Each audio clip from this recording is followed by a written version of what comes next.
All right. Hi, y'all. I want to, of course, extend my thanks to everyone whose labor has made this conference possible. I'm Ann McShane. I am the digital asset librarian at Pitt's Theology Library at Emory University in beautiful Atlanta, Georgia. But today I'm speaking on behalf of the Friends Historical Association, a nonprofit dedicated to the study, preservation, and publication of material relating to the history of the Religious Society of Friends. During this presentation, I will use the term Quaker and capital F friend interchangeably.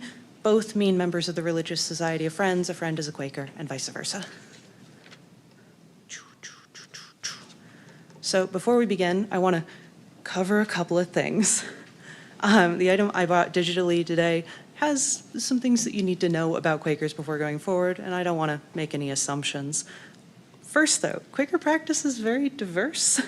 And we have limited time.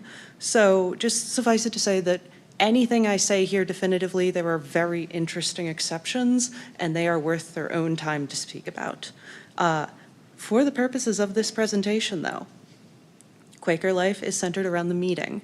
This can take several forms, but is generally focused around a physical space, the local meeting house, and regular collective meetings of meetings, like a yearly meeting. And Quakers do not fight. Nonviolence is a deeply held and important belief for Friends. During the Revolutionary era, this extended to both refusal of military service as well as refusal of war taxes. We have some characters in this record that I'm going to bring to give us a little look at things. One is George Washington, who I'm not explaining in this time. The second is an unnamed group of Quakers going to meeting, who we've covered very briefly here. And the third is someone named John Lacey Jr. Who is that? John Lacey Jr. is one of the fighting Quakers who get a lot of ink spilled about them in this era. He is raised Quaker in Bucks County, Pennsylvania, which is just north of Philadelphia, quite rural. He joins the militia and is subsequently expelled from his meeting in 1776. But he's one of these exceptions that prove the rule. He's a fighting Quaker. By March of 1778, though, which is when our record is happening, he is the Brigadier General of the Pennsylvania Militia. He is stationed north of Philadelphia while the city is under British occupation. The item I've brought y'all is a letter from Washington of orders being sent to Lacey in March of 1778. It is from, physically, the Friends Historical Library at Swarthmore College. So I'm going to read it on my phone because I can't read things that far away. I didn't write it all down in my handwritten notes because that seemed a little excessive. So, headquarters, Valley Forge, 20th March, 1778. Sir, next Sunday being the time on which the Quakers hold one of their general meetings, a number of that society will probably be attempting to go on to Philadelphia. This is an intercourse that we should by all means endeavor to intercept, as the plans settled at these meetings are of the pernicious tendency. I would therefore have you dispose of your parties in such a manner as will most probably fall with these people, and, if they should, and any of them should be mounted upon horses fit for the draft or the service of light dragoons, I desire they may be taken from them and sent over to the Quartermaster General. Any such are not to be considered as the property of the parties who may seize them as in other cases. Communicate the above orders to any of the officers of the Continental Army who may command scouting parties upon your side of the Schuylkill River. I am, sir, your most humble servant.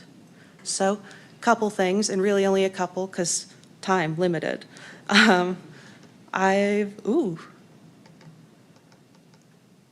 Okay, this is the one then. We have Washington ordering one of our fighting Quakers to stop Quakers on their way to meeting. But also these are Quakers who are very likely local to Lacey's own home. There is a lot of tension and mistrust. It is early 1778, and a lot of people are pretty miserable. Militiamen at the time were incentivized to essentially engage in highway robbery. When Washington says, as in other cases, that is because if they stopped people and seized their property, they were allowed to personally keep it. Not this time. But there is a lot of tension in the area, and it is continuing to heighten, and there's also quite a bit of suspicion. And you see one little moment of this here where, because the locals don't want to get stopped on the roads, they're kind of sneaking around more, which causes even more suspicion, even more tension.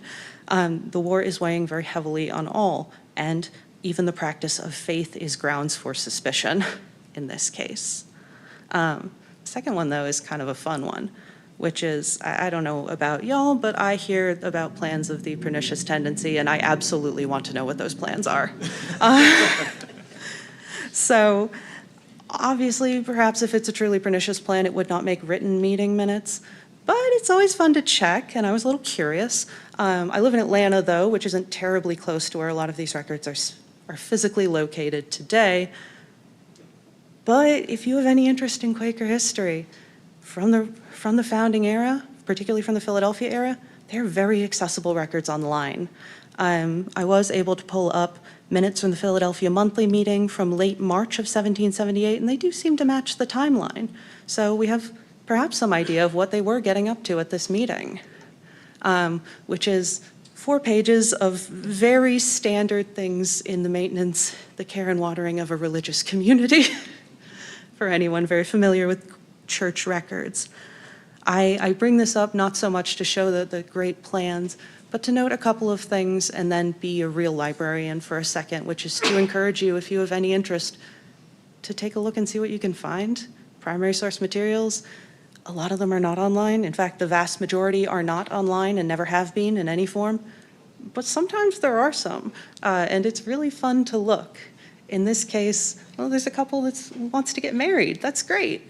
And notably, right at the end of the minutes, there's some damage to our meeting house caused by the present occupiers.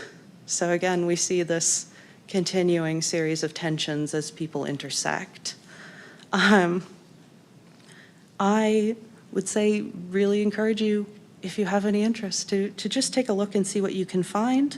In fact, the most recent issue of Quaker History, to rep the brand a little, has a lovely article by Pat O'Donnell that goes through what kind of records Quakers were making in North America to 1827 and what they named those things so that you can find them. In Quaker records, miscellaneous is where the cool stuff is. So yeah, thank you very much. Hopefully I kept us to time. Yes.